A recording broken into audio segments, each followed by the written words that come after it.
Hello, welcome to the Old Man Orange Podcast. I'm Spencer Scott Holmes, and we're here back again for our top 15 movies of 2015.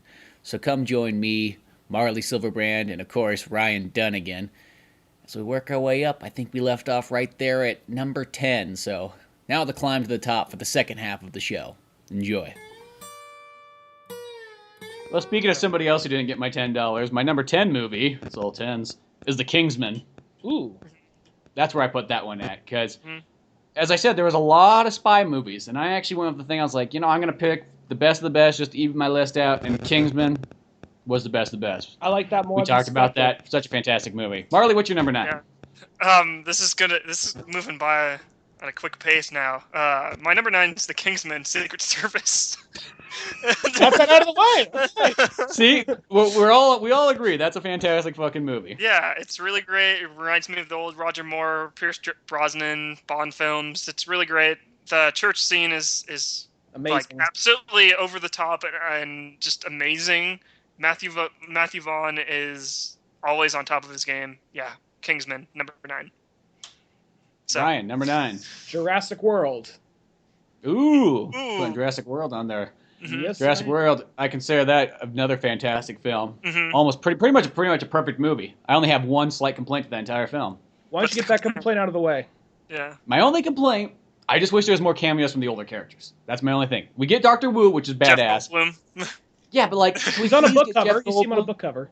Yeah, we get him on a book cover, so it's like, I guess that's like, there, Spencer's just slightly satisfied. I'm like, not really. But it's one of those ones, like, I wish just any of them. Maybe the kids are older now. Maybe we get Vince Vaughn back again. It's just somebody in there.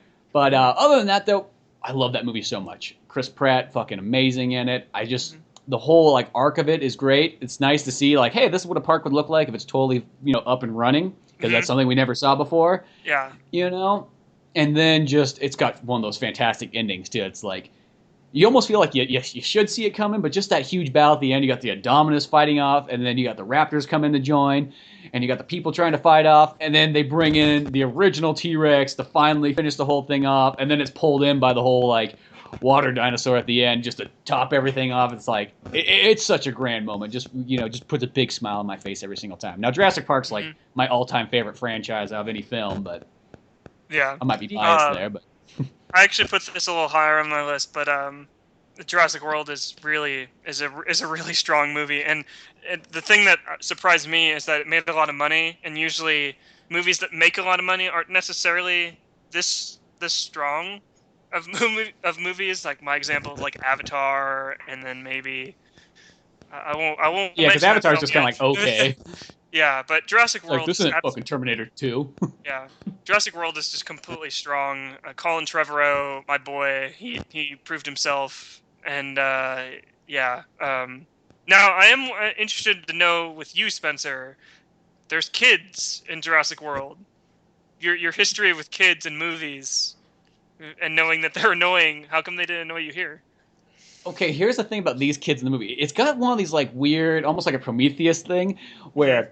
The little kid with, like, the shaggy hair, that kid's fine. Because I like, that's supposed to be the kid you would relate to if you were a kid and you were really fucking into dinosaurs more than anything else. Like, so I get that one. The older brother, he at first you start off and he's almost this kind of, like, douchey character. You're like, I know I'm not going to like this guy. Strangely enough, his douchiness goes so far that I almost end up liking it. Because there's one of the scenes I cannot help but just bust up laughing is when they're on the monorail and the little kid's all like, Mom and Dad are getting a divorce. He's like, no, they're not. Like, they're fucking here. He's like, yeah, there's, like, lawyers calling. That doesn't mean anything, you fucking retard. He's like, yeah, but, they're divorce lawyers. He's like, oh.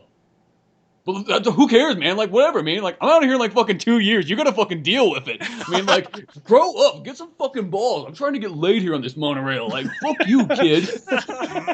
And it's, like, it's so, like, douchey that it turns it around to this point where it reminds me like that scene in Prometheus when, like, they land on the planet or and all of a sudden they're out for, like, 2 hours. They come back in. That guy's like, fucking waste of a time trip. Well, there's still... I mean, we went to one cave. One cave is good enough. Wasn't anything there? I'm pissed. Send me back on the 8-year space voyage home. You do realize we found existence. There were people living here once. Dead people. Yeah, not here anymore. Fuck them. And so strange Why should enough, I care? that kid in Jurassic World, it's almost like that almost it redeems itself in like the weirdest way. And then from that point on, the kid actually does become better. It's not like he's never doing that thing like "fuck you, Dad" or any of that stuff. It's just kind of like he does a little kind of like he does douchiness to the kid. But it's not like this kind of douchiness where he's like really punishing the kid. Where you're like, oh fuck, he's like fucking taking a knife and like cutting his fucking like wrist like on him. He's like, fuck you, brother. Mom and Dad aren't here to save you. Oh my god, movie would about push it up to like number 5 or 6 for me if it did that. Just having the balls to go there, just like some scene out of place with the rest of the movie. The kid's sleeping. You see the brother like hover over his bed, like, "Are you sleeping yet?" You know, has a knife up to him. Oh my god. He fucking like is trying to like hang him off over like the Velociraptor pin. It's like his shoes. They just cut abruptly the next day. They're at the little rollerball. This should be fun, you know. They just had like He puts he straps the brother on top of it as he's driving it. So the brother's just getting rolled around.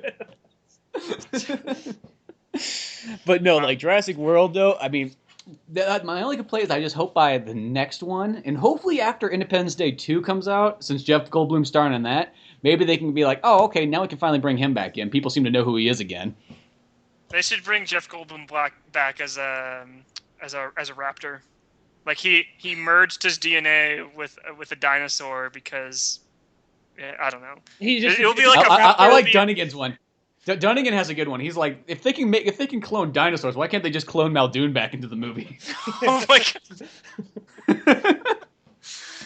I don't know. What's at Site C? What's at Site C? You see a bunch of Muldoons in cages. Let me out of here! And like they form a pact with the Raptors. You know.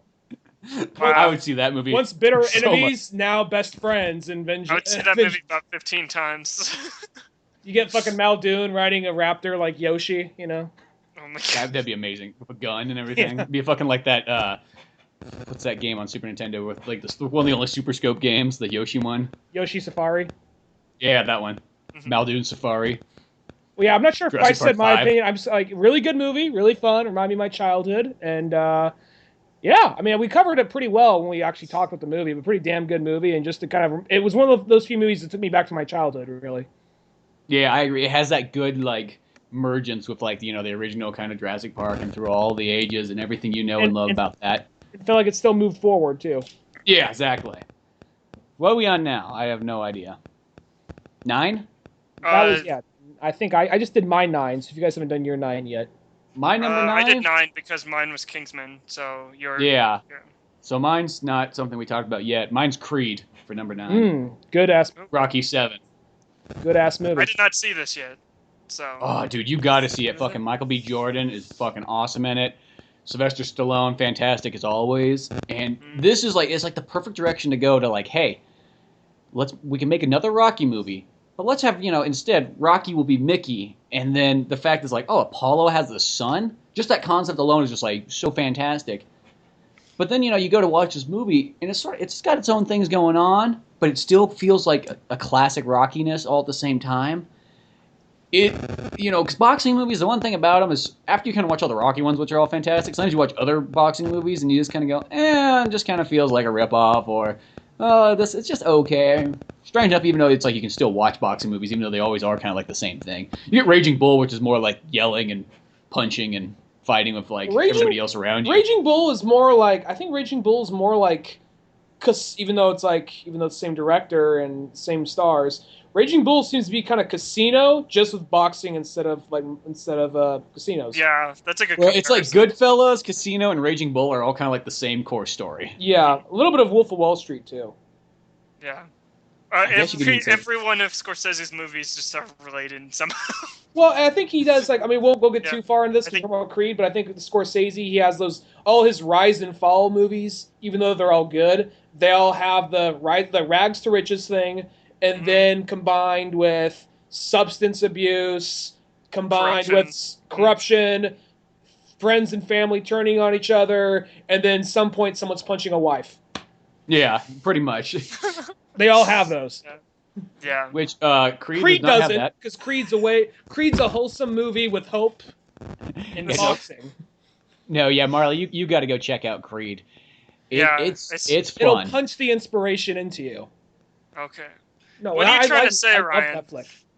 I'm just saying, no, it's inspirational. I'm saying it's one of those things. It's just like I'm just saying, like it's one of those, like I'm not saying you need inspiration. I'm just saying it will punch inspiration into you. It's a good ass movie. Okay, I'll check it out. I'm just saying you of all people could use it. If you know what I'm saying. It's playing at the Regal Theater about 10 minutes away from me. So it's still playing. Yeah. That's cool. It's playing at the Truxell Theater. That movie's been out for, well, I guess not. I guess it didn't come out that long ago. For some reason, I think that movie has been out for 3 months, but I'm like, oh, I guess it's only been out for a month and a half, too. One thing I want to say about Creed real quick, because you kind of covered everything I want to say about it, except one thing I liked about it is they use like themes and like little song cues from previous Rocky films, but they don't really like amp up the da-na-na-na-na-na. They're like, okay, I guess I wonder where they're going to use that. And they use it like the most important moment when he gets up and he's getting ready to finish the fight. It's like, okay, they're waiting to use it, you know? Yeah. No, that's cool. Or there's the one part that I think is kind of like weird, but is the part when he's out there running, kind of like the classic Rocky one. He's like punching and stuff, and then all of a sudden there's all these like kids in like the ghetto who come out on like fucking dirt bikes and like ATVs, which I guess that's a thing, but it's fucking weird when you see that. Like I guess because when you come from an area like out in the woods, it's like, yeah, I see that all the time, but to see that like in the city, it's like, what the fuck? It's like seeing a bear like at a coffee shop. You'd be like, is that bear ordering coffee? Yeah, he comes in here every day. What, you got a problem with bears? You fucking racist against bears? Like, no, dude, I didn't expect to see that. Bear has its reading glasses on, just adjusting, reading the newspaper. I've got a fucking like fedora. Now I'm just thinking, got the newspaper in his hand. From the Cleveland show. Now I'm just thinking of the bear from the Cleveland show. Now, yeah, I guess that's true. It's like, your coffee's coming right up, sir. But no, Creed's one of those movies, like, it sounds weird, but it's not like there's a copious amount to, like, totally talk about. It's more like one of those ones, there's a lot of feeling and emotion and action and all this stuff you kind of take in when you watch it that makes it such a marvelous movie. But to sit down and talk about it, even on our podcast, I think when we did talk about it, it was kind of a shorter one. We ended up fucking talking about, like, all Rocky things in general. But no, as a boxing movie, it's great. And as a Rocky 7 movie, it's really fantastic. I'll check it out, probably within the next few weeks or so. Well, Marley, what's your number 8? My number 8 is a little movie called Mission Impossible: Rogue Nation. That was good. It had a lot to live up to just because Ghost Protocol was so damn good. Brad Bird really brought life into the Mission Impossible series, but Rogue Nation just took it to another level, especially with all the real stunts that they do with Tom Cruise, like hanging off the side of a plane, and really kind of showing up Spectre also, because Spectre also kind of had like that same storyline with this Rogue Nation. And yeah, because Spectre was kind of the rip-off of Rogue Nation. Yeah. I mean, they were still at the same time, so you can't really say that, but I can't really. I really want to throw Spectre underneath the bus, although I just did. But Mission Impossible really just knocked it out of the park, and Spectre just fell flat on its face. But yeah, Rogue Nation was really strong, and I like the stunts. It's just another good Mission Impossible movie. But yeah, nothing really much to say about it. It's just an action movie that I really liked. See, now I'll say this: I didn't put Mission Impossible on my list, though I really love that movie. And the only reason I did that is like since all the spy movies were out, I was like, I'm just gonna balance my list by only choosing one. So I chose The Kingsman as the best. But I am really kind of like, I like Mission Impossible 5 a lot. It's one of my favorite series. Ever since the first one came out as a kid, I've just been like totally into Mission Impossible. And strange enough, this is a series that gets much better as they go on. Because really the first two movies are kind of like the okay ones. Like, don't get me wrong, I enjoy them, but they are not up to par as 3, 4, and 5. It's kind of taking the same path as the Fast and the Furious movies. How the first one was all right, and then 2 was all right too. I mean, yeah, you know what I mean. And then I know what you mean, but Tokyo, like number one the most. But but Tokyo Drift is kind of when it starts getting into it, and then but also like Rogue Nation is kind of not really taking it serious anymore. Like Tom Cruise is hanging off the side of a plane, and well, it's still having fun with it, which is like what you want in movies. You want a bit of fun. Yeah, especially with like an action movie like Mission Impossible. But that's my number 8. The weird thing too is 007 being one of my favorite series ever, and it's not on my list here. And I enjoyed Spectre. It's not the perfect 007 movie that I thought it was going to be, But when you see things that's like, with all the other spy movies that came out, it's kind of like, obviously Kingsman did the best, Mission Impossible right there with it too, doing like a phenomenal job of making these movies. And then the other one too that I thought was just a little bit better than even 007, still it was on my honorable mentions, is The Man from U.N.C.L.E. Like those, with all these spy movies. Yeah. I haven't seen that one yet. It's really fucking good. It will make you want to believe that Henry Cavill should be the next 007. You watch that movie, even though he's playing an American, you're like, dude, I don't know why I didn't see it before. Maybe it was the Superman costume, but that guy should be the next Bond after Daniel Craig. He's like, he'd be perfect. Oh my god, like hands down perfect. Like why even like cast anybody? I can see him as that. So, but no, Mission Impossible 5. It looks like he's cosplaying in the black suit. It looks like he's cosplaying as 007. Literally, I mean, the only thing that might throw you off a bit is just because he has an English or an American accent in it. But we all know he's English, so it's perfect. But Mission Impossible 5, like that one, yeah, it had fucking great action scenes in it. It just, the story's a good one too, which the only thing is once you see Spectre, then you're like, oh, okay, well that's the same story. But I think that sort of happens with movies, These ones go together at the same time, and then it happens to be they end up making it, and then whatever one comes up first is always going to look like the one, even if it might have been shot second. It's always going to look like the one that's like, oh, they're ripping off that movie. But no, I really like number 5. I don't have Spectre on my list at all either. Like it's a little surprising because I was so hyped for Spectre, but same here. Spectre was just completely underwhelming. Like I love the introduction, like that Mexico scene. One take, the cool. One take Mexico scene, just absolutely stunning, like cinematography there. But after that, it just kind of dragged its feet a little bit. And plus, if you're gonna hype up like your movie with Christoph Waltz as the villain, why is he only in it for 25 minutes or less? I know that was my only thing too. It's like he should have been in it like half the movie. Like what the hell's up with that? But yeah, and then I don't know. Spectre has so many problems, and it didn't warrant putting it on my list at all. So yeah. Yeah, it's just one of those ones. I mean, as a 007 fan, I still like enjoy it, and I still think there's stuff about it. It's just one of those ones like I don't know. It's just not all there. Yeah. But instead of bashing 007, we're supposed to be talking about Mission Impossible 5. And yeah. Ryan, what do you have to say about Mission Impossible 5? I thought Mission Impossible 5 was pretty good. I saw it over the holiday with my folks on pay-per-view or on demand. And it was actually, I wanted to see it in theaters, just slid by me. But I really enjoyed it. It was just kind of like, I mean, I didn't like it as much as Ghost Protocol, but it is one of those cases like, oh, another spy thriller that I have no real complaints about it. It was a fun, good movie. It didn't make my list, but it was enjoyable, and it was just Ghost Protocol really stood out to me. This one, still fun movie, no real complaints. It's just like, okay, you made a really fun spy thriller, which it seems like those are kind of harder to pull off, in my opinion. Even though I like spy thrillers here and there, I think that's one of the harder things to pull off because, at some point someone's going to screw someone else over, and that wasn't really the bad guy. It was this guy over here, that kind of thing, Mm-hmm. Yeah, well, because there is spy thrillers that I've watched before where sometimes they're either I'm going to get totally into them or I'm just not at all, and I'm just totally lost. If it's 007, chances are it's going to be pretty good most of the time. But if it's not 007, it's kind of up in the air, like, oh, we'll see how this goes. And I think Mission Impossible, I don't know which one of you said it. I think both of you may have said it, where it's kind of like at that point where it seems like back in the day, we're on number 4. Oh, they must be running out of ideas. We're ironically like 4, 5, 6. That's where they get better now. Because before, just like if you just give it enough time, it will actually just get better. And I think from Mission Impossible 3 and on, they've been. I wouldn't say they've gotten better exactly because I think 4 is better than 5, but I think 3 and 4 are the two strongest ones, and 5 is a good addition to it. I think. Yeah. I like both 4 and 5. I think. Both of them are doing something completely different.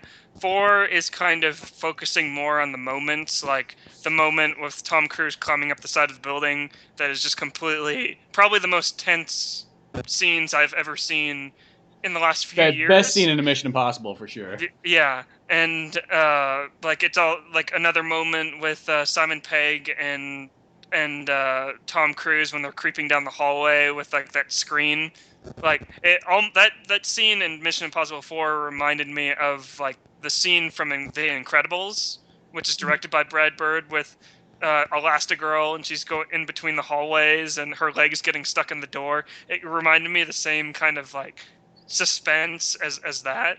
Like I like those moments from Mission Impossible 4 where Brad Bird's just kind of on full display. But Mission Impossible 5 is just a great all-around action film, and that's why it's number 8. So, but yeah. No, that's a good choice. Ryan, what's your number 8? What We Do in the Shadows.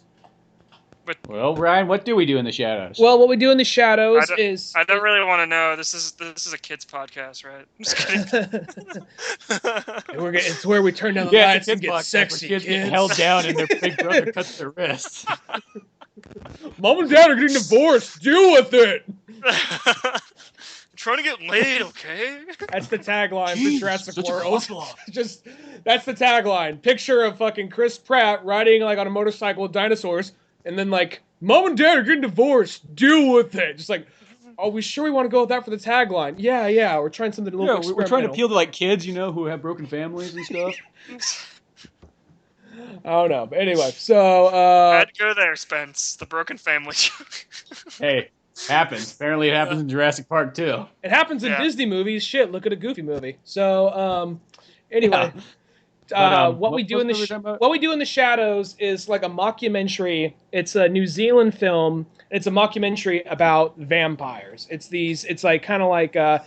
Even though it's it's filmed in New Zealand. It's that kind of awkward British humor type of thing. It's like, okay, so we're a film crew filming this group of vampires. Well, New Zealand is still British. It's still British. Well, you know what I mean, though. It's kind of like Flight of the Conchords a little bit. Yeah, well, it's actually one of the guys from Flight of the Conchords is in it, and I don't know if he's like one of the writers, but he's in it. Wouldn't surprise me if he's one of the writers. It's like these 4 different vampires just kind of hanging out, and it's more of like that. It's like that thing where you kind of, if you explain it, it's not so funny, but if you watch it, it's a little bit more funny. It's like one of them's like talking, he's all like, yes, you see, when I was bitten, he's like, all hat. He's like the guy who's from Flight of the Conchords. He has like a long beard, long hair, looks all Dracula. He sounds like, when I was bitten, I was 16. That's why I look 16 now. But keep in mind, back in 1605, when 16 was a hard time to live, it was a tough time for a 16-year-old, He's like, so he's just all old looking and everything. and then like, also the movie has like, it's just that kind of weird, kind of lingering British kind of humor, Like there's a part where at some point, they turn this one guy into a vampire. He becomes part of their group.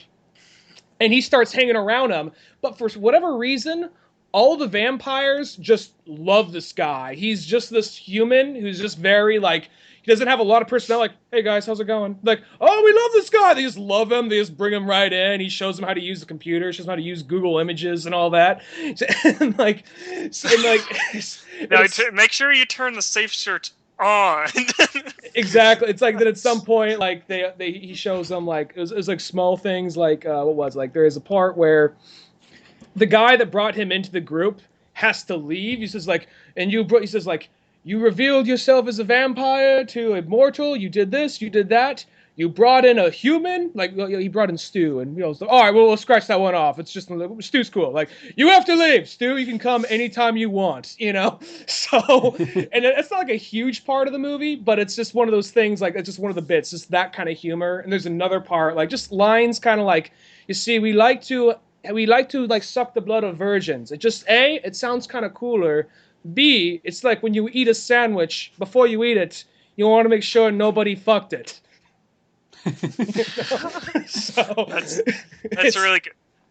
So it's a pretty good movie. It's like I said earlier, it's kind of like that weird, awkward British humor, but it really works, and it's bizarre really humor. Yeah, and it's kind of like at some point, they're like they have that whole thing like werewolves and vampires don't get along, so they'll walk past a group of werewolves, be like.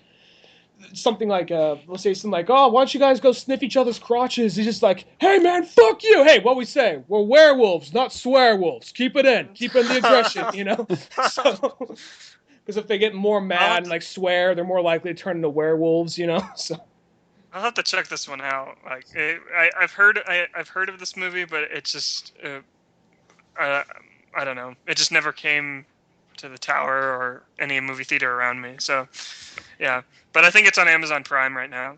It's a good movie. I really liked it. Yeah. Huh, That I'll was take a look at that number one. 8. That was my 8. Yeah. Yeah. Okay, well, my number 8 is Straight Outta Compton. I really wanted to see that. Yeah, I didn't see this one either, but I'm a big fan of NWA, so. Well, it's also one of those things too. Like biopics is one of my favorite genres of movies. I don't know what it is. Like something about you can watch a biopic on somebody you really have no idea about, and as long as they're done right, it's just I like that style of story. It's like my favorite type of books are autobiographies. Mm-hmm. But this one, Straight Outta Compton, it's like okay, it's like I like Ice Cube. I know NWA. I'm not like an expert or anything like that. But going into this one, it's like well, they put the relatable character in there for us white people. They put Paul Giamatti. Paul Giamatti. He's white. I'm white. I get it. It's kind of like a Fast and the Furious. That's always why I thought Paul Walker was in there, as for so white people had somebody to relate to. Because if he was not there, it would probably be like, how do you sell a ticket to a white person? See, the thing about Fast and the Furious, though, is that they have like a race for every single person in the audience. They got the Latina, they got the black, they got the white, they got the Asian. Well, it's sort of the Asian now because he died, but oh well. Yeah, but he still finds ways to keep coming back around. They'll get a new one. They'll get a new one. They'll get a new white guy too. You know they will. Yeah. Yeah, but well, back to... they got Paul Walker's brother, so he's a white guy, I think. More than likely. Yeah, more than likely. But yeah. But Straight Outta Compton, it's one of those ones when that movie finally comes out. I don't think it comes out on DVD or Blu-ray till the end of this month. Mm-hmm. But it's so good. It's just like a perfect story all the way through. You know, you got Ice Cube's son playing him, who looks pretty much just like Ice Cube. Everything like that. And then you just get to see this kind of story, because once again, since I didn't really, like, you kind of know of this LA kind of area through other movies and other things like that, but I'm not like an expert, so it's like, I like going in there with kind of fresh eyes going, oh, sweet. Because sometimes there's some movies, like, there's kind of movies like that Captain Phillips that are, like, based on true stories, but that movie, it's like, I watched it, and it was one of those ones, but I knew exactly what happened, because I saw the fucking news article on it, so it's like, what is there to tell? And it's kind of like they had that Antonio Banderas movie that came out this year, The 33, and that was another one of those movies, too, where it's like, I already kind of know everything about this. I mean, I wasn't there, but you know what I mean? Like, when you know too much of the story, I feel almost kind of like, not like it ruins the movie, but it kind of does kind of go, you don't feel like, you just kind of feel like you're going through the motions almost. Maybe you get some cool acting performances and so on, but with this one... I like that you mentioned Captain Phillips, though, because that's one of my favorite movies of last year. I like that Captain Did you really like that one a lot? Yeah, I think if I had a top 10 list for that, I think it was like 2 or 3. Just because I like the retelling of, like, just kind of like how Paul Greengrass saw the Captain Phillips story. Like, we all know how it ends, but I like how progression. Yeah, how it progresses throughout the movie, and plus Tom Hanks does a really good job too. But yeah, Straight Outta. My only problem with that movie is for the fact of how simple the story is. The movie's like 2.5 hours long. It should be like an hour and a half long movie, but. What's movies? It's not a bad movie. It's just I just felt kind of like there was never going to be a moment where I was like, oh fuck, I didn't expect that to happen. I didn't expect Tom Cruise to like have his arm mutate and then have a gun on the end of it or something cool like that. Get off my boat! Wait, which movie did you watch? But Michael Bay version, the Michael Bay version. Yeah, exactly. He just morphs into a Transformer, just like fucking pirates. Okay. But yeah. But no, like Straight Outta Compton, no, it is that total. It's almost like, when we're talking about the Martin Scorsese, like the rise and fall thing, sort of. It is, you see this progression of like these guys just kind of like living just on the streets of LA and so on. That's like they don't have like, that bad families. They're just kind of poor and so on, but then they got to deal with the cops and all this stuff. And then as they do their music, it's kind of like when the LA rap scene kind of picks up, because it's sort of those ones you don't really put two and two together, but you're like, oh yeah, I guess, because when you think of all the East Coast rap before that, that's almost like the lot more tamer rap. More than the LA style, at least at that time, because the bands that were up there, you think of like Run DMC and Beastie Boys and all that stuff. I mean, obviously to a parent in the 80s, they're not tame, but when you look at it compared to then like Ice Cube's music and so on, so you see them build this kind of genre of gangster rap right out of LA, and it progresses on to, when they start, they get the manager, Paul Giamatti and stuff, and at first, he seems like a nice guy, though none of them seem to trust him. And then it gets to a point where he starts only focusing on one guy. And then they all start feeling like, we're not really a part of this, so they break apart and start doing their own things. And you see Dr. Dre go his own way, and Ice Cube go his own way. And what's the other guy? Eazy-E. Because Eazy-E is the one where like Paul Giamatti and him are like best buds. Like, I don't know. it's like they don't really explain totally why like he picked him out of all of them to be like the main one, because it's kind of weird. It seems like the other guys are almost doing more work or just as the same amount, but for some reason Eazy-E's getting like the spotlight. Now, I never saw the movie, and I don't really know anything about NWA other than like the names of the members. I know a little bit about Ice Cube, but yeah, it's like Ice Cube's like, I know him from like his the one movies. thing I know him from his movies and Friday, you know. But wait, no, Three Kings. but then there's like, but I heard that a guy that I work with who loves NWA, it's like his favorite band. He explained to me that Ice Cube and there's Eazy-E, Ice Cube, and then what was the other dude? Dr. Dre. Dr. Dre, yeah. There's two other guys, but those like I feel bad because it's kind of like those are the three like main ones. The other two are kind of like Ice Cube and Dr. Dre did all the writing and did all the like beats and all that kind of stuff, made all the music. While Eazy-E, it was more inspired by his life. He was kind of there because more of the music was inspired by his own person. That's what I was told. Well, because here's the thing: is Dr. Dre and Ice Cube, they're just kind of like regular guys. Like their family's not really bad. Once again, they're poor. But Eazy-E was the guy who's out like selling drugs and living the gangster life. Well, the other guys were just trying to like, there's a scene in the beginning where Ice Cube's just kind of like, he's just doing his schoolwork and all this stuff, and he's coming home, and these cops just like harass him and throw his books on the ground and everything like that. And it's like, oh, he was a guy coming home from school, Yeah.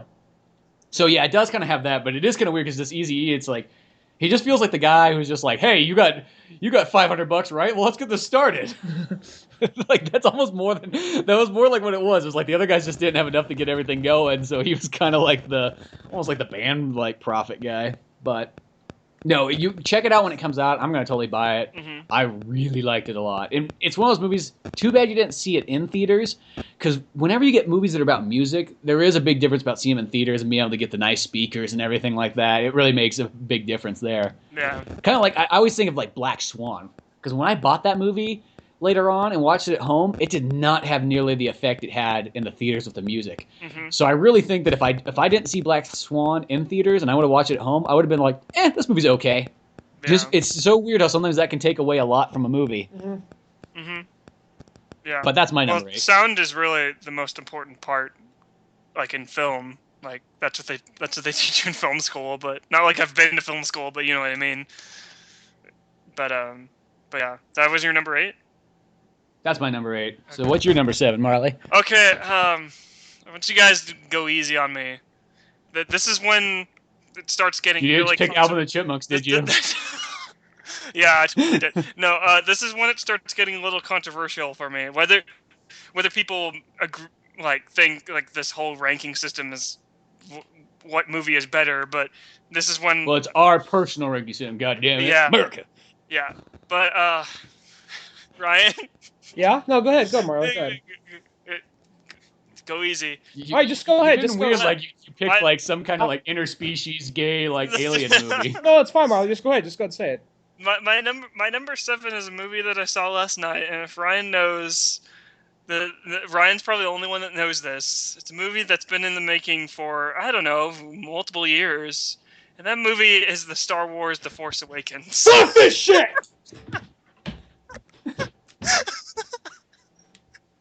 What? That is a legitimate spot to have it. It's in your top 10. What? It's not only is it not numerically like interesting. Okay, I'm back. I'm back. And number 7.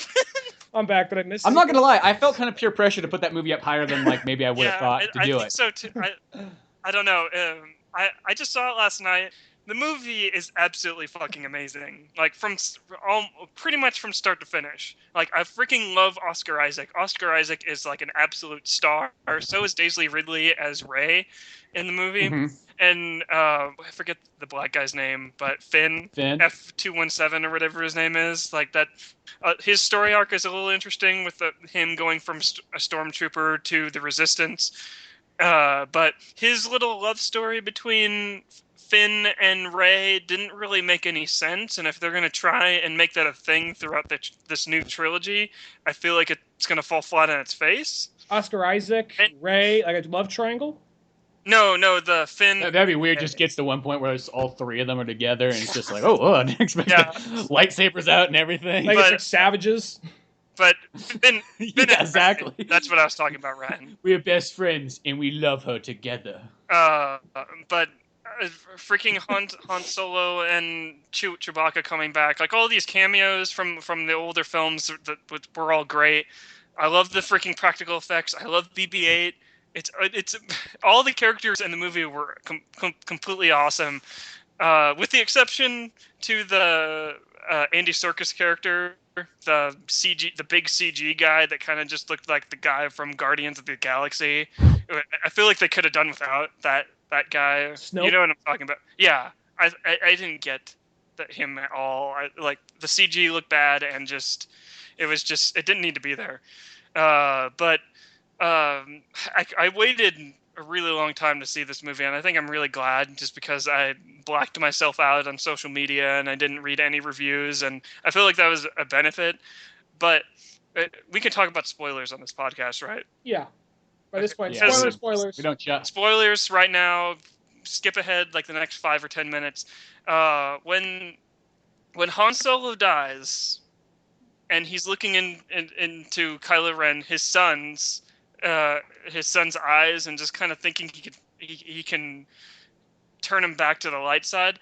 That and then Kylo Ren kills him. I thought that was probably the most cheesy scene in the entire film, just because the scene before that, I think it's like 10 minutes before that scene, Han Solo says that he believes in the Force, and says like all this stuff that, like, in the previous films he's like, oh, the Force is a bunch of mumbo jumbo, I don't like it. He never believed in it. And that scene was so powerful when he says that the Force is true, like Luke Skywalker is right. Like as a character for Han Solo, that meant a lot for him to say that. And it, like, you see what I'm saying, right? And then when it totally contradicts that scene when he's going up to Kylo Ren, and like, I know it's like a father-son thing, but Han should have known better. He should have known that was coming. But the only reason why... Well, I think he did know that was coming, but he could still... He just had faith. Is almost like what it was. Which that doesn't mean that faith always pans out. I think it's because he had faith in the script, and the script told him that he had to die, so he died. I don't think... Go ahead, Marley. Go ahead. Well, there is that sad thing that Harrison Ford wanted to kind of get out of the Star Wars thing. So they kill him off. They kind of felt like they were proud. Because probably if Harrison Ford just said, yeah, I can't wait I'll fucking be in them all. Fuck yeah. Like, and he's fucking on back riding Chewie, like, down the hall. Like, yeah, Star Wars. Like, if he was that adamant about being in them, he would be, like, the main character all the way up till 9. But I think just kind of that one's like, well, Harrison doesn't want to be here. Okay, well, we'll have to figure out a way to kind of get him out of the script. That's the only thing that kind of... It does have that feel to me that it's sort of like... It almost pulls me out of the movie just a little bit. Like, it's like, oh, well, I kind of know that Harrison doesn't want to be there, so that's why he died in the movie. Not like necessarily like that's the main way he should have went out. Mm-hmm. But... Go ahead, Ren. No, you go ahead. You go ahead. Okay, well, I really like the movie. I don't want people to think that those two little gripes are a bad thing, but it's because, I don't know, it's just some of the decisions in the screenwriting I thought were a little questionable, and I thought it was a little bit lazy of Disney. I think it's probably Disney's like idea, just because it kind of felt like it had the same beats as Guardians of the Galaxy. How Guardians was like, go get the thing, and Star Wars is like, go get the person, Luke Skywalker. And I don't know. That's a small gripe, but it's just Star Wars: The Force Awakens is like it's everything that I wanted it to be, but I wanted it to be just a little bit more. Just makes me more excited for episode 8 and 9. My boy Ryan Johnson, he's got this. I know he's got it. Yeah, you can trust Ryan Johnson. I'm looking forward to 8 and 9. One thing I'll say about that, because I mean, I was, when I first saw Star Wars, I was a little taken back when Han died. I'm like, I like the movie, but I got to think this stuff over. And I was thinking about that. You're saying the whole part about him, like he should have known that was going to happen. Part of me thinks he did know. I think it was one of those things like, well, regardless, I'm gonna like. I think whatever happens, even like I think he was willing. I think his view was, if I can get my son back, cool. If I die, this is then gonna I had a good legacy. No. I think like this is gonna like haunt him. This right here might change him, because that part right there when he gets stabbed, he grabs his face and just looks dead into his eyes. And I think it's one of those things like if this doesn't get him, nothing will. And I think that is one of those things that's going to come back and haunt him in later films. Now, I'm not saying he's going to get a full turnaround and become good. I don't know if he's going to get a whole Vader thing where he becomes good at the last minute, but I think he's definitely going to have a moment where he is hung. Well, not like the ghost of his father, like coming up to him, but like I think like we just CG'd him in there. It's okay. We bought his likeness, but no, I think that I could see them totally trying to like make it like kind of a something that really does like hold him back from becoming fully evil. Mm-hmm. Well, I think it's like the Obi-Wan Kenobi thing. Kind of like Obi-Wan Kenobi knew that when he fought Darth Vader, he was not going to live, and that was not the purpose. He just wanted to see, his Padawan pretty much one more time. But he knew that when he died, he'd become something greater. And another thing about that is, I think, because looking back on that movie, I mean, I wish Han didn't die. Part of me does. I wish he didn't die, but at the same time, I understand why he did. Because you look at that whole movie, even though there's death and all that, it's pretty lighthearted up until that point. It's all pretty lighthearted, and then suddenly it's like, except for that poor stormtrooper's got blood on him. He's like, puts his hand. I was like, that's so dark. Man. By the way, I love that intro where he's got his fucking organs hanging out like Saving Private Ryan. Mommy! I forgot to mention. That's how you do. That's how they should have really did it for Finn. It's just they should have made that scene fucking like D-Day, like dramatic. So then he's just like, oh fuck, I can't be a stormtrooper. What I freaking love about that scene, and what I forgot to mention, what I love about Finn too, is that they humanize the stormtroopers. Like before, the stormtroopers just kind of like throwaway characters. Like, oh, they always miss all the time, and just like they just get thrown out there and they die and they miss. But it brings it like it humanizes them in such a good way, and I freaking love it. Just because we never really knew that the stormtroopers got thrown into it. Like George Lucas said that they're all clones. Like, they started out as all clones, which doesn't make any sense. But it's a really interesting touch. And they actually went out of their way. It was an expanded stuff, and then I guess it was implied. Like they kickstarted the army with clones, and then they opened up registration so you could join. That was somewhere in the expanded universe stuff. I want to say in Battlefront 2, they said the clone army, because it was narrated by like the clone lead by like one of the clone soldiers. He says eventually we got new recruits, and they kind of got the same training regimen as us, and it was just kind of, I think by this time they acknowledged somewhere in this movie, it's like, well, he's the one that wanted to go away from the clone army. They said something like that, like the Imperials did, and like. They're complaining about Finn getting away. But yeah, I really enjoyed it. I had a blast from start to finish, especially when Han and Rey interacting back and forth and how they would like finish each other's sentences. I thought it was just completely adorable, and just Rey and Daisy Ridley and Rey, her character, are just like, she's going to be a star. This movie is going to make her like huge, and you're going to be seeing her name everywhere after like these 3 movies finish up. I freaking love that character, and I love Daisy Ridley. She like such a great cast too. Like this, J.J. Abrams has always proved that he can cast like the shit out of his movies, but it's just The Force Awakens was everything. I just said that, but you know what I mean. So you even go back to J.J. Abrams. How'd he start off other than TV? Is Tom Cruise brought him into Mission Impossible 3? But no, I think Rey. I think what makes that character a smart character too. It's like they kind of combine both Han and Luke into one character with that. Yeah, and it's like that's like really smart because it's like you get the best of both worlds. Yeah, and the interesting thing about Finn and Poe, which is Oscar Isaac. I freaking love Oscar Isaac, and he's also in another movie that I put on my list this year. Freaking Oscar Isaac is just like that character of Poe is just. He's a badass. He's badass, but he's also charming. He kind of reminds me. He reminds me of New Generation Han Solo, and just the relationship. That reminds me a lot of Wedge. Yeah, Wedge, and but maybe a little bit more Han Solo, just kind of like how the relationship with the droid and just the kind of, I don't, yeah. And BB-8 is freaking adorable, and plus makes more sense for him to move across sand than R2-D2 ever did. Like when I remember watching like the original trilogy and watching R2-D2 go across the sand. I'm just like, how is sand not getting tracked in his freaking wheels? I'm like, he's very assertive. But but BB-8, awesome. I love the homages that they had, but and just it's really good. One little thing I want to say about the movie, because we basically talked about that movie for almost 2 podcasts, and almost into 3. Yeah, like now, like I'll say, I absolutely loved that movie. I thought it was fantastic. One little thing I want to say that I forgot to say on the other ones, I thought they did a good job of making Chewbacca pretty funny, because before Chewbacca was always there, and we always liked Chewie.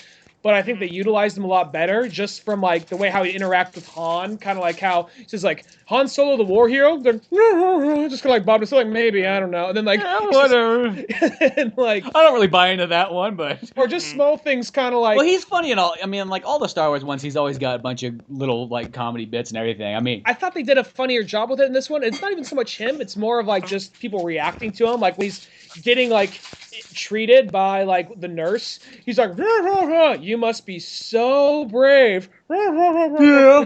They just like, you really did that? Wow. Just like small stuff like that, Yeah. One thing I do kind of wish about Kylo Ren is that he kept his mask on. That's what I said. I don't really like that he removed it like when he was talking to Rey and just like, I don't know. It didn't really. It takes make away sense. the intimidating factor, I think, of like your character. And that's actually I'm okay with though, because at first, I mean, I knew who was playing him, so Adam Driver. I figured, I mean, I figured he would probably be not all fucked up. I had a feeling we would go in with like I said this earlier, what Kylo Ren is to me, and this sounds like a negative, but I think it kind of works for it, because we've always seen the badass Sith Lord. We've never really seen the Sith Lord in training. Maybe if you played like some of the video games and looked into the expanded universe stuff, but never really in the movies have we seen the Sith Lord in training. And I thought that was kind of interesting. And on top of that, people say I'd say the prequels. I'm like, that didn't even seem like a Sith Lord in training. It seemed like a Jedi who's like, actually, I want to see what this side's like. Yeah, because I was going to say the Force Unleashed Star-Lord is the Sith Lord in training. And I think that guy's kind of a bitch. I'll say it. I didn't really care for the Apprentice and like Force Unleashed. I mean, the game's fun and whatever, but that character seems like he was a bitch to me. I don't know. Anyway, so they're not really good games either, but they're fun. I mean, no, they're pretty. I like the games. I thought they were good. I mean, the second one's really short, but it's really fun for those 3.5 hours. I think it's really fun grabbing a stormtrooper and just like being able to control, swing him around, chuck him around. That's all really fun. And that's like I've done that in the game. Just grab a guy, just drag him across the ground, slam him into like something he's grabbing onto, like look at that, But doing that with the Jawas too. Anyway, but what was I saying? I thought it was like Kylo Ren to me seems kind of like a kid who just discovered punk rock. Like he just discovered punk rock and everything's got to live up to punk rock, man. Everything's got to be like punk rock. You know what I'm saying? That punk rock being Darth Vader's. Yeah. Definitely like when Han and is talking to Kylo Ren, he definitely kind of has like that posture where like the kid just got into emo. Yeah. And Han's very just like, emo. what the fuck, dude? Like, what the hell? Like, why can't you come to my side? Like, why can't you support me? Yeah, like, come on, Dad. Come on, Dad. I think it's like the disaster movie. He's like, son, like, Dad, I don't like you. He's not. I hate being here. He's not entirely like that. No, but he's not. No, he's not that bad. Because I don't like. That's not a character I'm against. I just like because now I've kind of accepted it. Okay, I go, okay, yeah. So he's a guy who puts on a mask and he appears as this real tough guy. The second he takes the mask off, though, it's almost like he's kind of like a wussy emo kid who has emotional issues. Deep, man. But that's sort of what it is. It's like the mask is almost like literally he puts this mask on and he's like the most badass guy in the galaxy at the moment. He takes that mask off though, and it's almost like all his insecurities are exposed. And I think that works for it because we haven't seen that yet. And I think that eventually it's going to build up to like him becoming the next Darth Vader and then him regretting it. But yeah, there's also some like what he's sitting on the bed like in the morning, and be like, Man, I shouldn't have became that Darth Vader. Why don't you come to bed? Oh, I shouldn't have became that Darth Vader. Like 3 a.m. Kylo, you never support me. But yeah, it's Force Awakens is awesome. But Ryan, I like that you said about the comedy with Han and Chewbacca. Probably one of my favorite moments between those two is when Han takes Chewie's gun and he just fires it at a stormtrooper, and the camera pans back to Han, and he's just like, "This is cool." It's just like they never really addressed the crossbow before. It's like he had a crossbow. Yeah. This one's like, we're gonna finally address the fact that it's a crossbow. Yeah, but Force Awakens really strong. Still not my favorite movie of the year because it's at number 7. But yeah, let's move on because I think we're at 2 hours. It's gonna have to be a 2. Yeah, It might be a 2. 2 hours. Ryan, what's your number 7? My number 7. It's not a theatrical release, but it's still a movie that came out this year.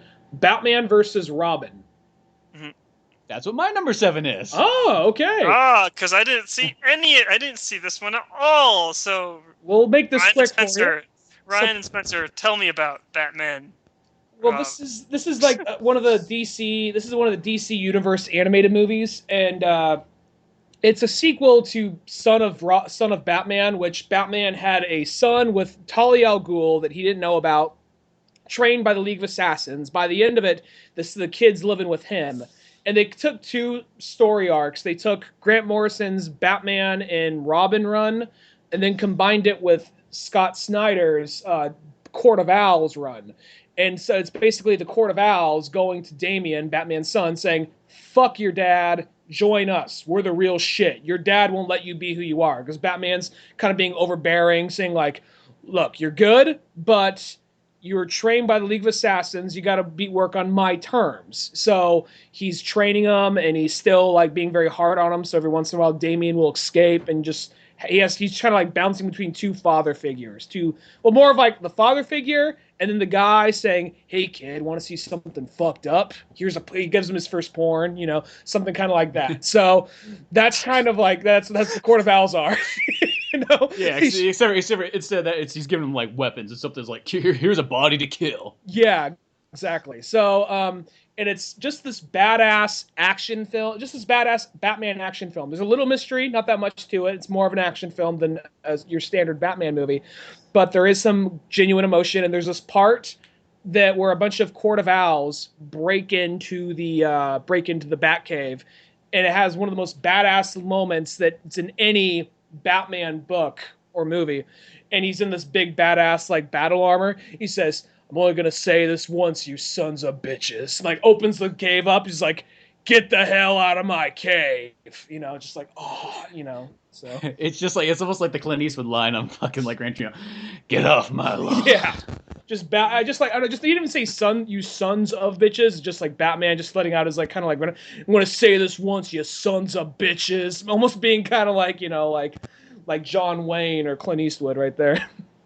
No, that Batman versus Robin movie, it is one of the best DC animated ones they released. And this is a perfect example of movies that like will never get any press whatsoever past the time it comes out, if that even. But this movie's by far more fantastic than so many other movies that came out this year. I mean, these are always the kind of ones, if you didn't care for Batman, well then yeah, you probably wouldn't care for this movie very much than like anything else.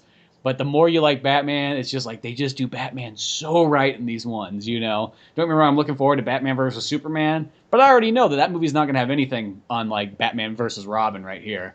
Like these animated ones are like the perfect versions of like pretty much taking it from the comic and putting it on screen. Mm-hmm. Yeah, loved it. Yeah, it's fantastic. Marley, check it out. All right. Just like any of the other. There was other DCU movies that came out this year too, not nearly as good as this one, but still really good too. Like there was Gods and Monsters, and then there was Throne of Atlantis. That was the other one. Yeah. But Batman versus Robin was the really good one of them all. That was also my number 7 too. So Marley, what's your number 6? My number 6 is a movie we talked about already. It's Jurassic World. And okay. Jurassic World. I feel like we talked about it a lot already, but it's a great movie. Colin Trevorrow represent. So. Well, this is the part where I feel like we'll start speeding up because we'll realize we've already like talked about a lot of movies. So Ryan, what's your number 6? Creed.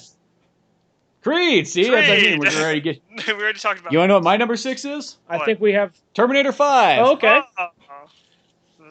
So yeah, once again, all great movies. There's place them in different parts. Marley, what's your number 5? Ant-Man.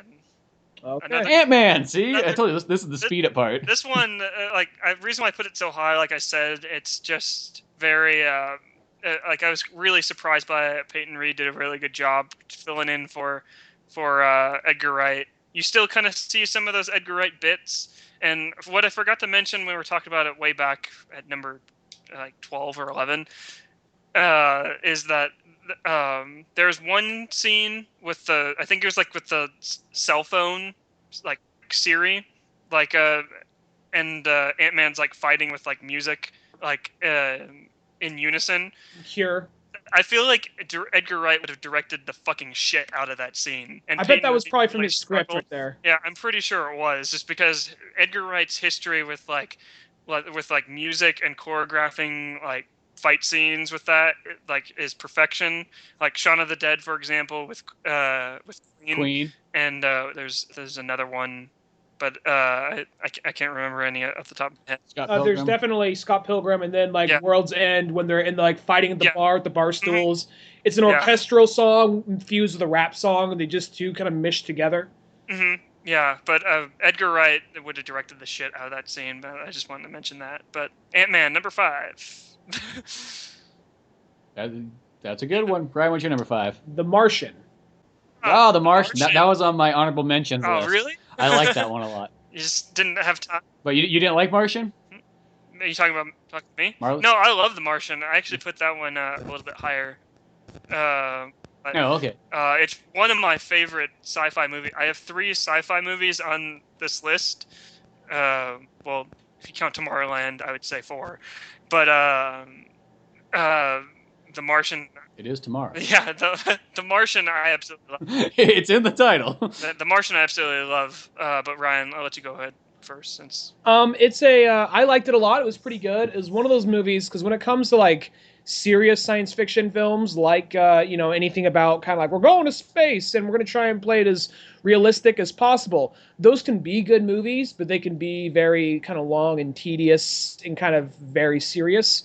What worked really well about The Martian, I thought, is even though it took itself seriously, it had no problems being funny. It was it was almost kind of like a one-man comedy show with Matt Damon by himself, and then you saw all the planning, you saw all the resources, what they were trying to do back in NASA, and all that was just an all-around enjoyable movie, and it seemed like a movie that would just, in concept, it sounds like a movie that would drag, but when I went to go see it, I'm like, I'll just check it out. I heard good things. It's Ridley Scott, so let's see what it's all about.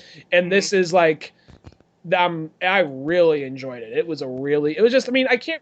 Well, that's good, because I remember when the trailer first came out, you looked at that movie, you're like, damn, I'm not going to go see that. Yeah, when I first saw the trailer, I was like, okay. But then when I actually saw the movie, though, I was like, you know what? That was a really good movie. It was really funny. It was pretty tense. You were pretty worried in certain moments, like, oh, fuck, how's he going to get out of there? And then, I don't know, the movie could have been bullshitting. I don't really know how accurate it is scientifically. It could have been total yeah, you just mix in some fairy dust and then, unicorn farts and you got air. Okay, it said it in the movie, so it must be true. But as far as to me, though, I'm like, oh, that's pretty interesting. I didn't know all that. So I just thought it was a really enjoyable movie, seeing this guy problem solve and just be funny in the process. Well, that was one of those movies where when I saw the trailer, I'm like, this looks cool, but I'm like, I almost didn't see it in theaters. I saw it way later, almost a month and a half after it was in there and stuff. And because when you look at the movie, I'm like, well, it'll probably be good, but I was just kind of expecting one of those okay movies. I'm like, he's going to be up there on space. It's not like he's going to be fucking fighting an alien at any time soon. It's not like this is the Martian Manhunter movie. It was kind of it was just kind of what has it got to offer? That's what I was kind of wondering. And then when I went and saw it, it's what it really offers more than anything else, it's that comedy. If it did not have the comedy, I think that's what holds the movie together so well. And it's one of those ones that's a really good one. I didn't put it on my list because as much as I enjoyed it, it doesn't remind me of one of the movies I'd watch as much as some of these other ones. But I really did like it a lot, though.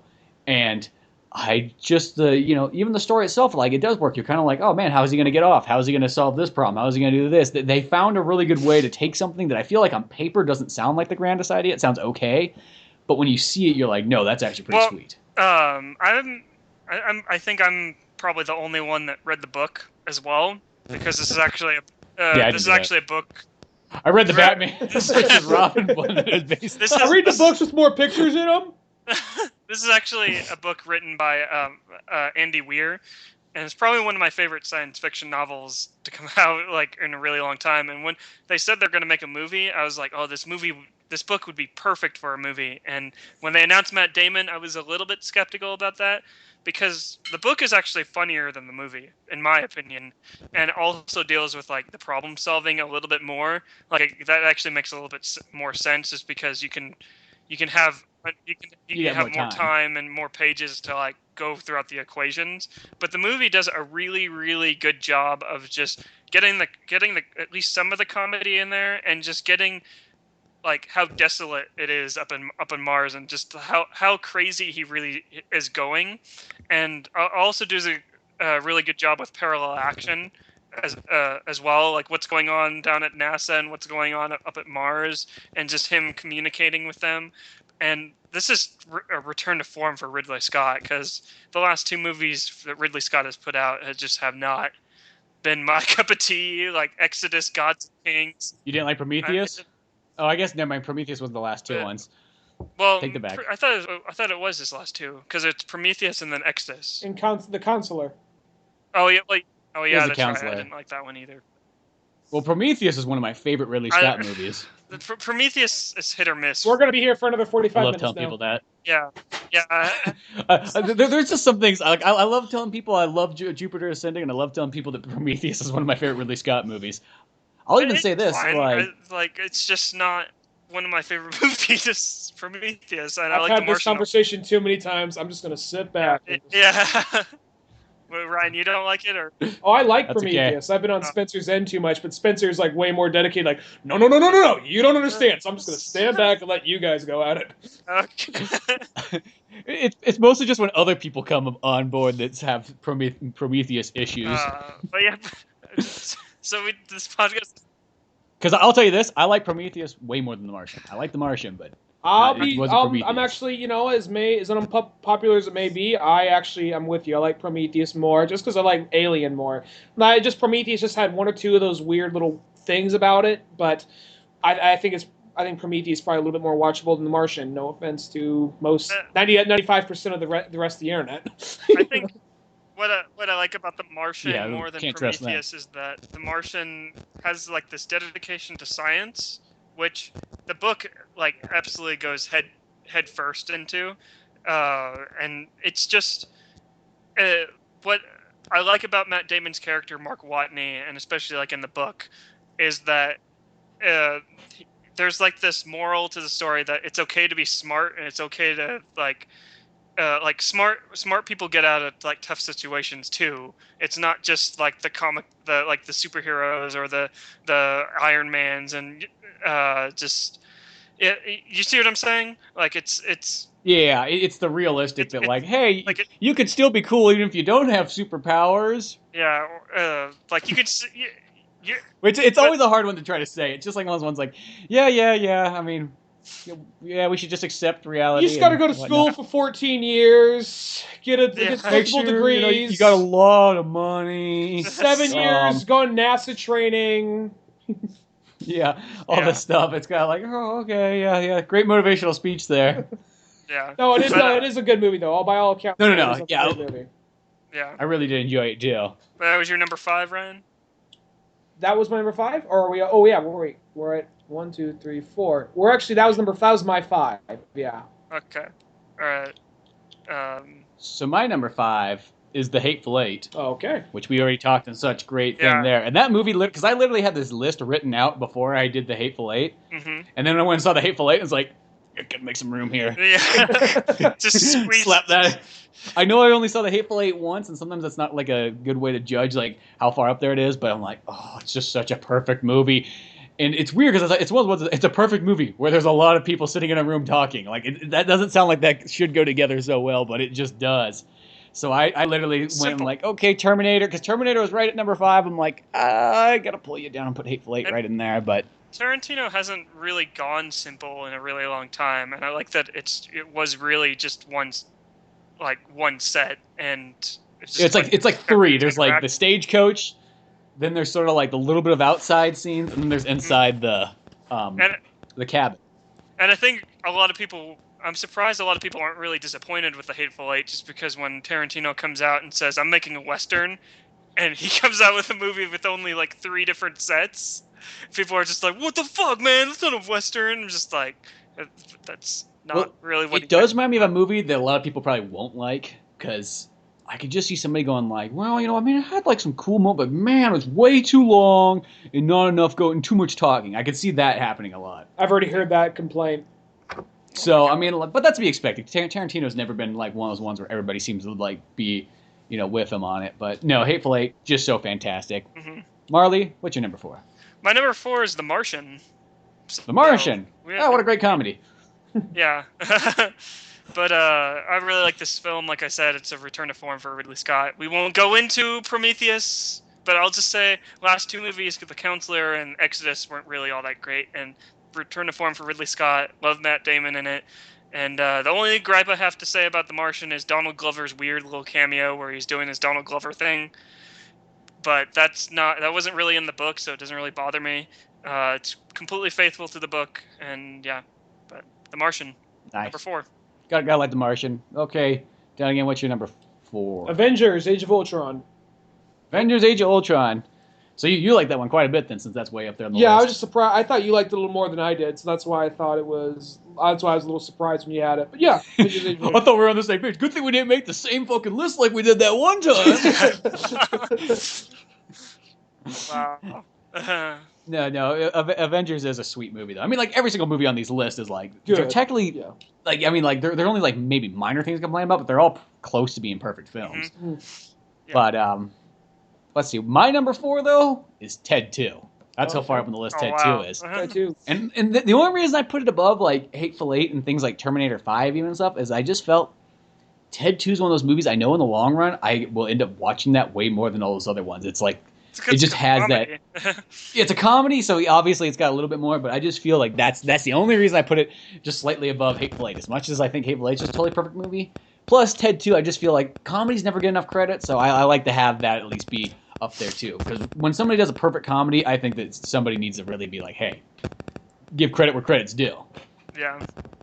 And I just love the hell out of Ted 2. I'll pick that up after.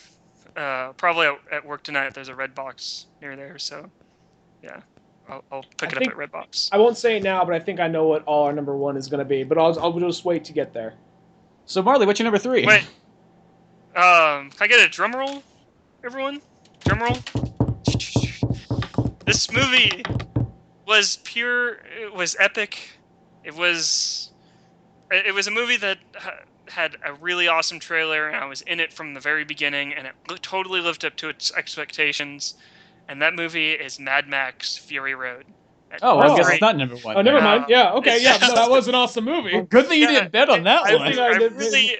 I really struggled with putting this at number 3, to be honest, because I was actually had this at number 1 throughout almost the entire year, and then I saw. Well, I won't get into that, but I don't want to spoil that. But Mad Max: Fury Road is just is an absolute masterpiece in my opinion. It's how you do action, and it's absolutely stunning that an 80-year-old filmmaker is able to be relevant in 2015, and it's stunning. I freaking love Mad Max: Fury Road and Furiosa. Just everything about it. It's so fucking awesome and just epic, and yeah.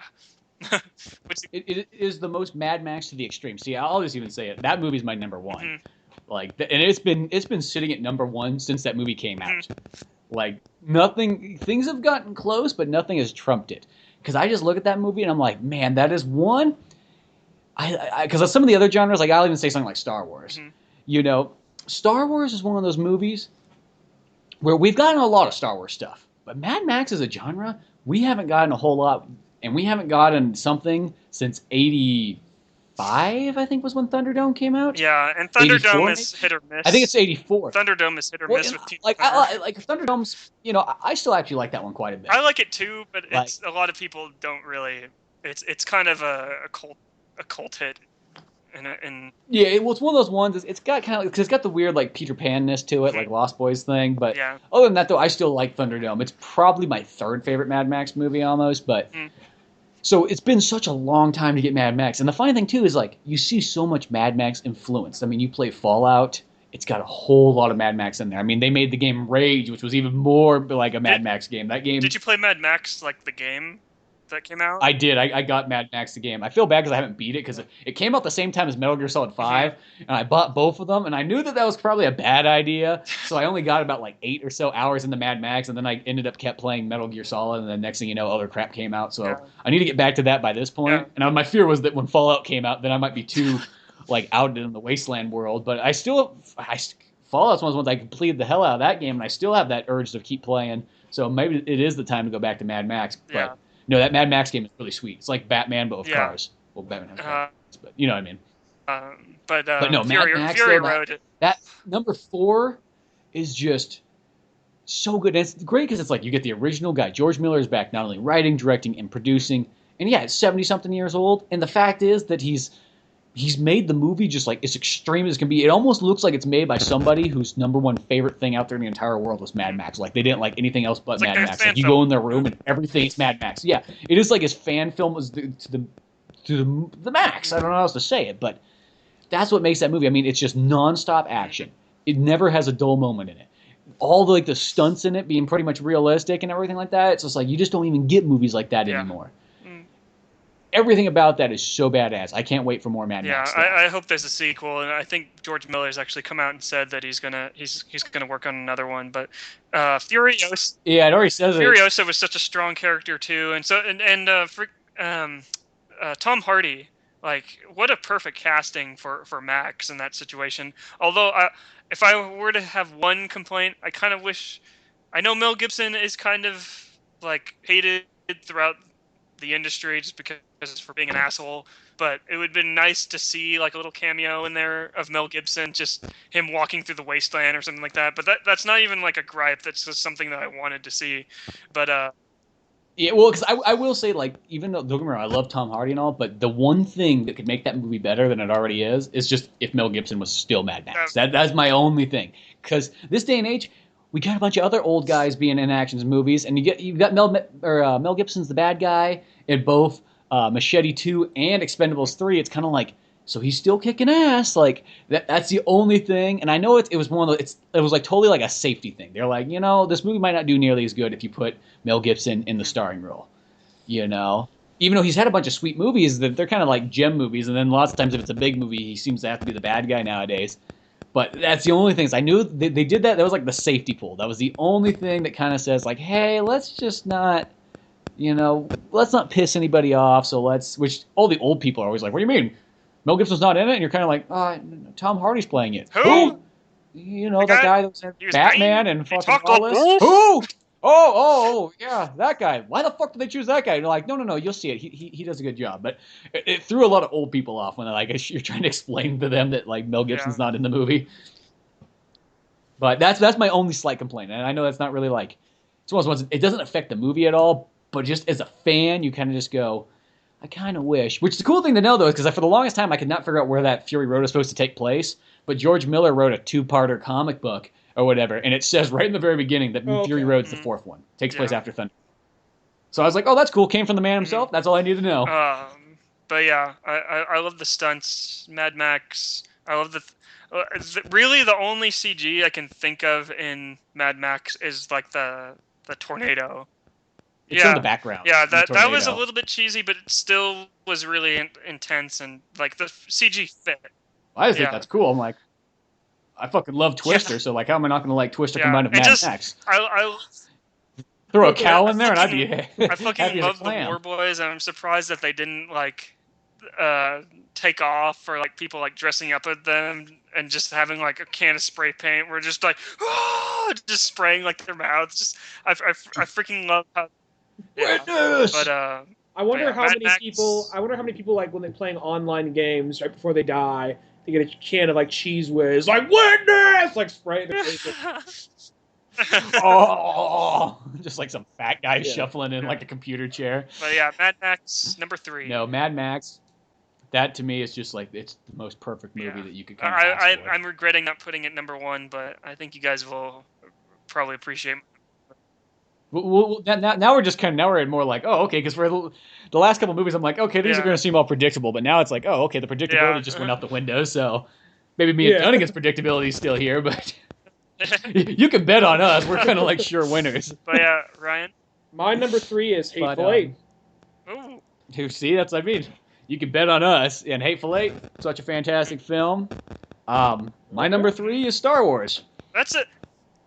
If I saw Star Wars more times, I probably would have put it higher, because then I would probably see more things that I missed.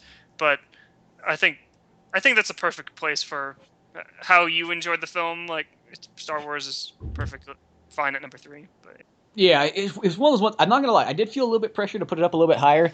Like, I almost kind of feel like I started having like mixed feelings. Like, should Hateful Eight go above Star Wars? I mean, I don't know. Star Wars is really good. Don't get me wrong, but like, oh, dude, Hateful Eight, dude, I don't know. I mean, like, I've seen Star Wars before. I've never seen that Hateful Eight, or like even Ted 2. I almost kind of thought about putting it higher. But I'm all fine with this. I mean, these movies are all so close. So what's your second? My second is Marley? Inside Out.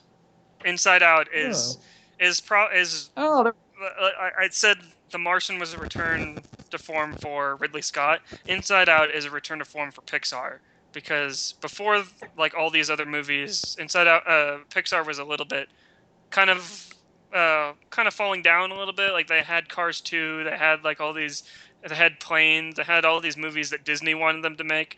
Now they finally got to make the movie that they truly wanted to make, Inside Out. And this movie truly played with your emotions, no pun intended.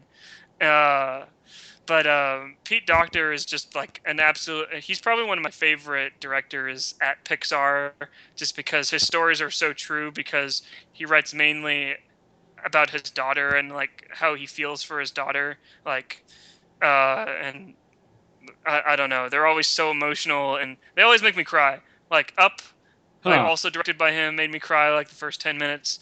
Up was the last Pixar movie I saw. Yeah, and then I haven't seen one since then. Inside Out. And I liked Up. Inside Out is just so full of rich characters and rich voice actors. Like, I love like all the casting for like the emotions. Like Amy Poehler as Happy. I think. Is Amy Poehler that really obnoxious lady on like the fucking Saturday Night Live? Yeah, and she was also in Parks and Rec. And then well, you just found another way for me to like take longer to go see that movie, but that's okay. Continue on. But Sadness, like, I think it was Phyllis from The Office, and then Bill Hader as Fear, and then I don't know. Inside Out is just, in my opinion, it's one of Pixar's best and my favorite movie of 2015. It is? I thought that was your number 2. Favorite animated. Oh, so. I was gonna say, hey, my favorite movie. I didn't put it number 1. Fuck off. Yeah, but yeah, that's Inside Out, number 2. Ryan, what's your number 2? My number 2 is, surprise, surprise, Force Awakens. Oh, there we go. As I said, you could almost bet on me and Dunigan. Yeah, but yeah, Force Awakens, good movie. I think we talked about it in depth. A few times, just a few. If you can bet on me, what's my number 2? I'm trying to run through my head of all the things we've talked about. I would say Mad Max, but that's not the case. That's your number 1. That's my number 1. So you haven't said Force Awakens yet, have you? That was my number 3. Your number 3? Then this is your Hateful Eight. Hateful Eight was my number 5. You already said Terminator 5? I already said Terminator 5. I'm getting what's one of the biggest franchises that I enjoy? Jurassic World. Jurassic World. There you go. That's a good spot for it. So yeah, to me, Jurassic World. Jurassic Park's my favorite movie of all time. As far as any kind of like series goes, I always say the Jurassic Park series. It's like that to me is like that feels like my Star Wars. You know, it's the way that people like Star Wars and Star Trek and Indiana Jones and all that stuff. Don't get me wrong, I like all those ones too. But Jurassic Park always feels like the most personal one to me, like the one I enjoy the most. So, of course, Jurassic World probably would be there. And it's a fantastic film. As I said, my only light complaint, and this just comes as being a fan, I just wish there was just more cameo stuff. Dr. Wu being in there, that's fucking badass. That's a deep pull anyways. But come on, throw Laura Dern in there, throw the kids, throw anybody. I don't care. Throw some guy that was in the background of Lost World for a scene and had 2 lines. It doesn't matter to me. You pick it and pull it, I'll be happy. Mm-hmm. So Marley, what's your number 1? Because this is the interesting part now. Okay, number 1. Drumroll, please. Alvin and the Chipmunks. What if I did put that there? What if I did? It would make me laugh. That's all I'd say. There would be no judgment. It would just be laughter. I'd almost be proud for you just to pull that card out. This movie just so defiantly, like, what? What? What? So I love Alvin and the Chipmunks. What, you got a problem with Alvin, huh? This movie I saw only about a month and a half ago. I heard a lot of buzz about it the entire year. It came out. I think it came out like February, and I saw it like last of November, middle of December. And she stars 2 characters that are in Star Wars. It's Ex Machina. Ex Machina. I wanted to see that. Ex Machina. I watched that movie beforehand because I saw it was on other people's list, and I enjoyed it. But I was like, it's not top 15 material, but it's a really cool movie. I wanted to see it. It's my favorite science fiction movie that I have seen in a very, very long time. Like I said, Oscar Isaac is in it. He plays the inventor of this android, played by, I forget her name. I think she's like Swedish or something like that. But Domhnall Gleeson is in it. He's also in Star Wars, and he's the leader of the the First Order. I never saw. What I like about that movie, it's like The Martian, where it's actually like, because I thought it was gonna be a little bit more serious movie, and then it's like, oh, it's kind of like a comedy. Like when the guy first gets dropped off to go work there, the guy's just outside like punching a punching bag, and he's like, "What are you doing?" He's like, "I do this every single time I get a hangover." He's like, "Oh, big party," and the guys just stand there like. It doesn't say anything. It's like, no, I'm just up here by myself. I literally just drink myself every once in a while. Yeah. It's in like this like house of the future up like way up in like where's it at? Northern Canada or Northern Europe or somewhere like that? He's up by Canada, and just like it's so good. I love the performances from everyone, and I don't really want to spoil it because I want people to see it, but Isn't it about a guy that you can watch it for free on Amazon? That's how I watched it. Yeah, Amazon Prime instant video. If you have a Prime membership, you can watch it for free. Yeah, I guess free as I spend $100 for a year. And or if you're a student, you can get it for $50 a year. So. Isn't it about a guy that wants to fuck a robot? Isn't that what it's about? No, I wouldn't say it's about a guy supposed to fall in love with the robot or whatever. Well. You don't gotta spoil it. I'm trying to talk about it without.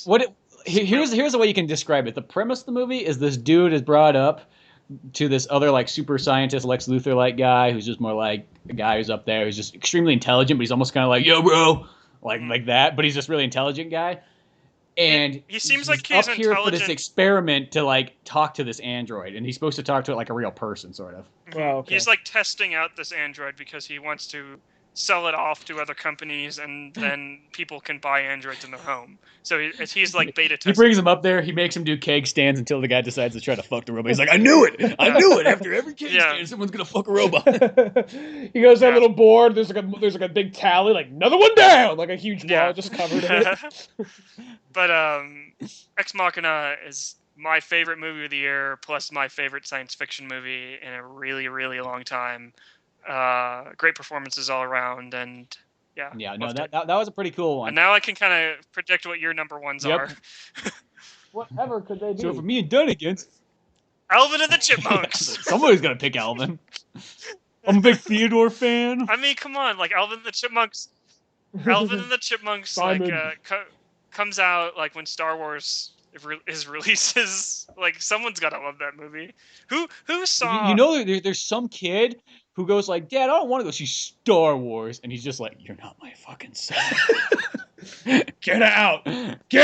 Like gives him like a sack and bendel, just He's like, I want to see Alvin and the Chipmunks. What the fuck did you just say?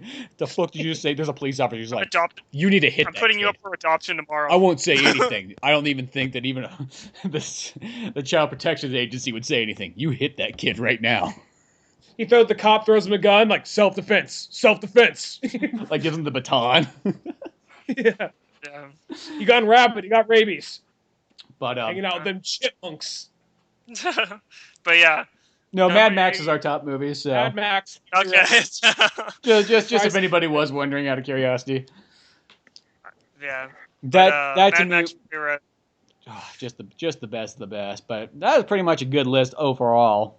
I mean, if anybody didn't see any of these, like, probably 25 movies we talked about, they're all worth taking your time and going out and finding them and talking about them and watching them and all the good stuff that can be had with there.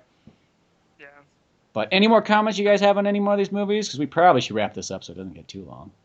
We're pushing. This is probably our longest podcast. In a long time. We've done podcast. 3-hour ones before, then we realized that was kind of a dumb idea. I totally think you should edit this in the style of Hateful Eight, just to show your love for Hateful Eight even more. Oh, it's almost at the length of Hateful Eight, because I think it's at 2:49 or whatever. But just do an overture at the beginning that lasts another 15 minutes, and then do an intermission. Just the Old Man Orange. Just to let you know, loop for like 10 minutes. Down, no, for 10 minutes, just on a loop. Yeah. The funny thing is you don't get those overtures or the intermission if you see that at a regular theater for the Hateful Eight. Oh, really? Yeah, I didn't get those when I saw it. It was just a straight run, that like sucks. In and out, give me your money. Yeah. Which is fine by me because I actually hate intermissions. I know they have them in plays and it's for the actors, but like when you're there, it's like it's already so fucking long. Why do you put this 15-minute intermission in here? If we were to go back, since we already talked a bunch about Mad Max, but if you have the chance to come down to the Tower Theater, you should totally go see the. In the 70mm. Yeah, 70mm. It's like that. Those first few shots are designed just for 70mm, and I was just in absolute awe, and just like my face is just. Well, that movie has such a wide aspect ratio in it. Mm-hmm. I mean, like, even at a regular theater, you're almost like, holy crap! It feels like I'm watching this like it's like watching Star Wars on like an old CRTV box TV. It's like that's how wide it felt. It almost made me feel like, man, it's really missing a lot for this movie theater. But no, I was gonna drive all the way down to Sacramento and go see it last week before it played here.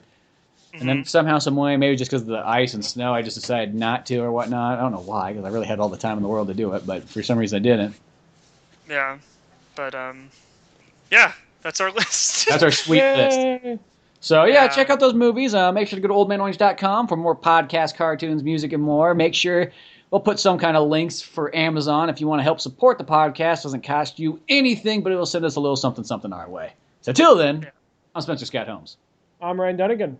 And I'm Marley Silverbrand. We'll see you some other time. Later, folks. See ya. Have a good 2016. Yay! Yeah.